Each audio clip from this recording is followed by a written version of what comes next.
Kung bago ka lang sa channel na to at isa kang true-blooded Aldab Nation na nagmamahal po kila Maine Mendoza at Alden Richards, tama po ang channel na pinuntahan mo, kaya consider na kitang bagong subscriber. Paraan para malaman mo kung mahal mo talaga ang isang tao.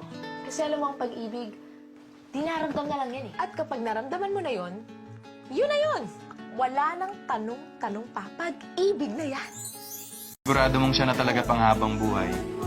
Mas kailangan mag-extra effort ka kasi hindi pwedeng isa lang yung lumalaban sa relationship.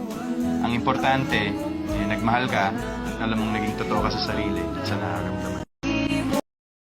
Welcome back mga kaaldab. Ito na naman po ang inyong likod, Mr. Destiny, at magbibigay po tayo ng pinakamagagandang update po ngayon sa social media. Siyempre happy po muna tayo dahil birthday po ngayon ni Mr. Destiny, kaya nga po magandang video ang pambungad natin.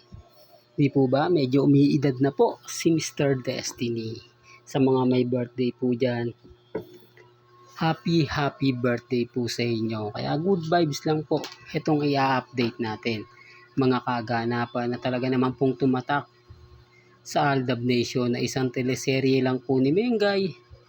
Pero ito po yung nagmulat sa mga, kumbaga masasabi nating pumapabor at umaayon nga po sa panahon. Di po ba? Kaya nga sabi sa inyo mga kaaldab, kampante lang po tayo eh. Maging matatag. Huwag po kayong magpapa-apekto. Huwag po kayong magpapadala. Kahit ano po yung mga pahayag nila at maging komento, okay lang po yan. Maging relax lang po kayo. Kasi nga po, hindi naman po tayo basta-basta nagpapa-apekto sa mga ina-update nila, sa mga video na ini-edit nila na nilalaplap ni Alden si Catherine. Grabe, no? Nakita nyo po ba yung 3 video na pinost? Hindi po ba? Sa tingin nyo, matutuwa nga po ba yung mga fans ni Alden Richards yung makikita nila? Matutuwa po ba yung mga fans ni Catherine Bernardo na ganun yung ginagawa po nila? Hindi, totoo po mga kaaldab. Hindi nga po yung ginawa ni Daniel Padilla kay Catherine. Tapos si Alden Richards talaga naman pong kitang-kita mo yung ginagawa niya. Hindi po ba? Hindi, real talk to mga kaaldab. Hindi ko yan pinopromote. Gusto ko lang po maging updated po kayo. Mas paniniwalaan niya pa po yung mga pinapahayag ko na suntok sa buwan kesa naman po sa literal na ginagawa po nila. Literal na talagang nililindang po nila yung mga mamis, mga titas, mga senyor na maniniwala po sa kanila. Hindi, totoo yan. May naniniwala po na totoo po yung video na yon. Pero hindi naman po natin yan pinipilit. Kaya nga po naglabas tayo ng video na galing po kay Mengay na tagos sa puso ni Alden Richards. Sayang lang po mga kaaldab, no? Hindi nasundan ang Destined to be Yours. Yan po yung dating title ng channel natin na binago na lang po natin dahil hindi nga po nasundan at sinabi nga pong flop. Di po ba? Pero okay lang po yun. Matagal na po yun. Marami na nga po raw nagbago. Marami na raw po nawala. Marami na rin pong kumbaga dumating. Kumbaga kung anong dami nang nawala, yun din daw po yung dami nang dumating. Pero di po ba masarap balik-balikan yung mga totoong mga nangyari, totoong naganap, totoo at galing po mismo sa bibig ni na Alden Richards, sa bibig nila Maine Mendoza. Kasi kung paniniwalaan nyo po yung mga video ngayon na kumakalat at yung mga sinasabi-sabi, hindi na po talaga tayo mananalo. Kaya nga sabi ko sa inyo, ang kalaban po natin since 2020 hanggang 2025, sila po yung number 1. Pero kung Aldab Nation ka, sabi ko nga simula't simula, madali tayong magkakaunawaan. Yan ang isa sa rason kung bakit po marami pa rin ang naniniwala kay Mr. Destiny. Marami pa rin po na sumisimpatya kay Mr. Destiny. Na kahit bali-balik ta rin natin ang sitwasyon, na kahit sandamakmak po ang basher ni Mr. Destiny, nagagawa ko pa rin po na manindigan.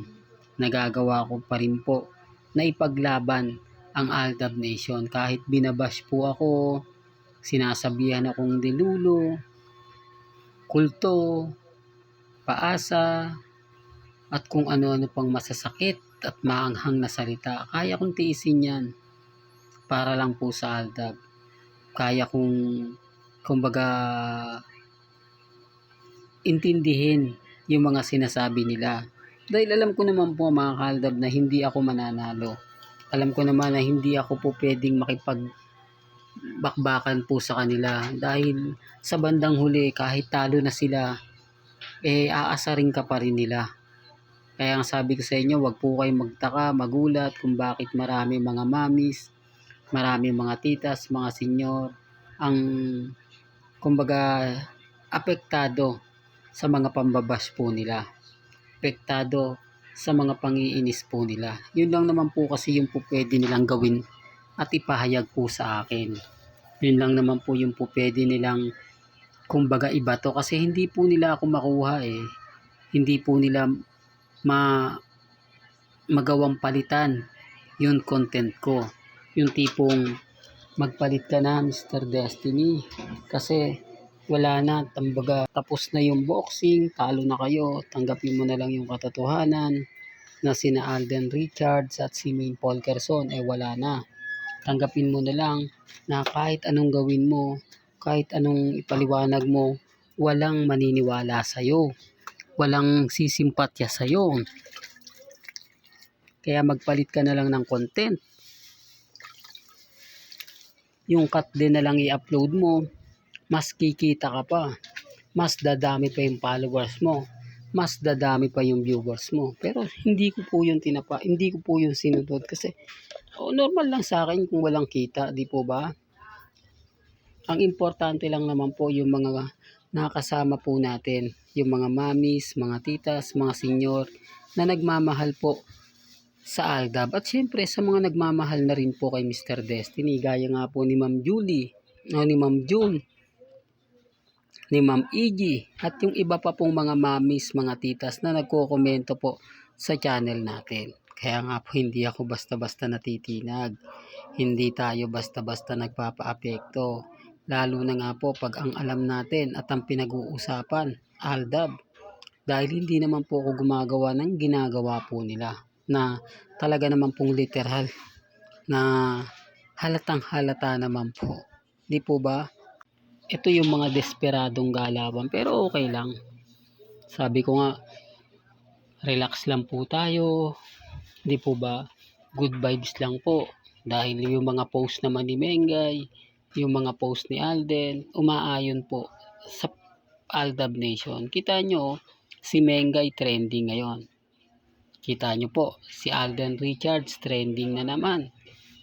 Siyempre kapag nagsama yung Aldab, lalong pinagpiestahan. Kaya nga po gumagawa sila ng paraan para lang wag mapag-usapan. Gumagawa sila ng paraan para mawala yung simpatya nila kay Mengay, mapunta lang kay Alden. Andun na eh. Di po ba? Lalo na po yung kagandahan ni Mengay na lutang sa Bangkok, Thailand. Siyempre pagpepiestahan na yan. Pag-uusapan na yan. Yan po yung ayaw pong mangyari ng mga Katden fans na muling mamayagpag si Maine Polkerson. At yung mga tao na sinasabing laos na si Mengay, ano ngayon sila? Nga. Di po ba? Ito ba yung laos? Ito ba yung masasabi nyo na wala ng project? Na kumbaga nag-aantay na lang natanggalin siya sa Itbulaga? Never po siyang tatanggalin sa Itbulaga. Never po siyang aalisin ng TVJ. Taliwas yan sa mga sinasabi po at pahayag ng ilan. Kasi si Mengay po ang pinakamalakas sa Itbulaga kaya hindi po siya pwedeng tanggalin. Totoo yan, kahit ibas na po nila ako nasabihin nila na ayan na naman, halatang Maine fanatics ka. Si Mengay lang po talaga yung maliksi, yung talagang paggumalaw sa pool nila Bossing, Henyo Master Joey De Leon at Tito Sen. Yung tipong hindi mo na kailangan pa kumbaga gumalaw. Basta yung punchline lang niya, may deliver niya ng maganda, boom na. Di po ba? Well, hanggang dito na lang po ang ating latest updates. Kaya kung gusto niyo pa po ng pinaka-latest at sariwang update, abay tumutok lang po kayo dito po sa channel ni Mr. Destiny para updated po kayo sa mga bago at sa mga latest na i-upload po natin maya-maya lang. Hanggang sa muli, salamat po sa panonood at pakikinig.